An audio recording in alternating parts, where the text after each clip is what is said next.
Vandalizimi protestuesve në Kriva Pallank mund të jetë nxitur edhe nga një drejtues shtetëror. Kryetari Arsenqo Aleskovski ditë më parë u shpreh se në vendin ku ai udhëheq, përpos kishave nuk do të lejojnë ndërtimin e asnjë objekti tjetër fetar. Duke u referuar retorikës së tillë të Aleskovskit, Miftiu i Kumanovës Abedin Imeri tha se gjithë situata u tensionua pikërisht për shkak të këtij deklarimi tendencios. Para disa ditëve ishte një deklaratë të kryetarit të komunës Kriva Pallankës,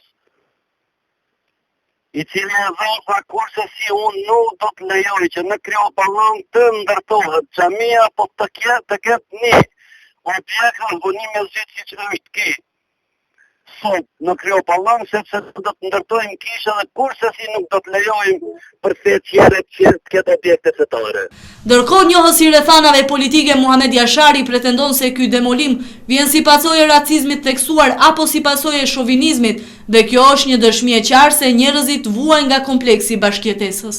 Kur kjet parasysh fakti se Republika e Maqedonisë pretendon që në një të ardhme të afërt të jetë pjesëtare e Unionit Evropian apo të jetë pjesëtare e një bashkësie ku aty dominon diversiteti fetar, dominon diversiteti etnik, kjo të bën të kuptosh se Republika e Maqedonisë edhe më tej ka probleme serioze. Nga Bashkësia Fetare Islame thonë se do të ndërmarrin të gjitha masat e nevojshme që besimtarët islam në këtë vend të kryen ritualet e tyre si çdo besimtar tjetër.